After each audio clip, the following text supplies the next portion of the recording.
When, as a family, we were first considering the reality that my mom was going to get a heart transplant, it was wildly exciting and hopeful. The transplant meant that so much was going to change for the better. It meant that someday Mom might get to meet our wives and kids because she lived long enough to see it.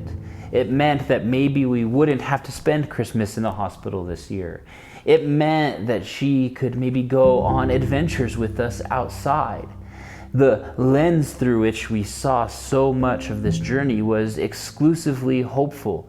The heart transplant was so exciting and good, but when the initial hype wore off, we were entered into significantly more paradox and mystery than we originally knew was there.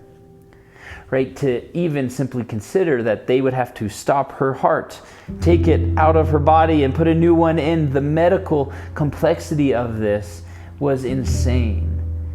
We had to consider that in order for my mom to gain more life, someone else would have to lose theirs. This was incredibly complicated. There was paradox in it. We had to consider the fact that even though she would get a heart transplant, it didn't mean she'd survive. Her body may reject the heart and she wouldn't survive even a couple weeks after the transplant. Just because the transplant was going to happen didn't mean it was all easy and hopeful. There was a lot of complicated details intertwined with the entirety of the narrative of the story. This story was not as simple as we thought it would be. And I think when we take time to consider not just the story of my mom's transplant, but also Advent, the words complexity, paradox, and mystery apply greatly. In fact, there's not much about the Advent and Christmas story that isn't full of paradox. A virgin birth, the Savior of the world born weaponless, powerless to an unimportant teenager in an unimportant city. This is full of paradox. And somehow that this God would leave heaven, a place of perfection and peace, to enter into the mess that's in humanity, that doesn't make any sense. And then somehow this person is God, and then this God-man would eventually be murdered, and then somehow he would come back to life. Death brings life. It's all paradox. It's all mysterious. None of this is clean cut. And the fact of the matter is, most of our natural instinct is to shy away and create space from paradox. When we're not living in paradox, life is simple, easy, clean cut. But I'm not so sure this is the place Advent is calling us to exist. Could it be that Advent is actually calling us into the paradox and the mystery of it all?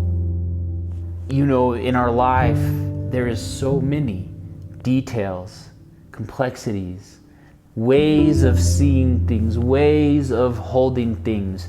If we were to truly be honest about the way in which our world and the ways in which our lives work, if we were 100% honest, it's actually impossible to avoid the paradox in it all.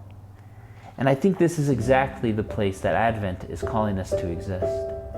It's calling us to a place where we can behold the paradox that life offers us. And I think this might be much of what Advent actually is it's a season and it's a time that while we wait and anticipate, we can slow down and we can consider the complex mystery that is going on around us in our lives. Advent is an invitation into the paradox of life. You know, how often is it that as we navigate through life, our avoidance of paradox is actually what causes a great deal of stress, anxiety, and even our hatred towards other people, right? How often when we feel some sort of way about someone else, It's because we are so certain of our own beliefs. It's because we are so confident in the way in which we see the world. You know how much of our anxiety, frustration, even hatred of others is a result of our inability to enter into the paradox of life. Oftentimes, our tension with other people in our society and in our communities is because we're so confident that we know why and how every single thing works the way it does. And whenever someone else doesn't see it in that way, it creates a schism between us and them. Our inability to see the paradox and complexity of life is often the foundation upon which we create conflict in our families and our communities. Could it be that our invitation into paradox is actually an invitation to be more peaceful? My friends, this is exactly what makes Christ so compelling. He didn't choose to stay away from the complexity, the mystery, the messiness of life, no, but rather he chose to leave the safety where things weren't full of paradox, and he chose to enter into the complex mystery of life. Christ chose to enter into it. And I believe as we wait and we consider why and how and when Jesus entered into our complexity, it's an invitation for us to do the same thing.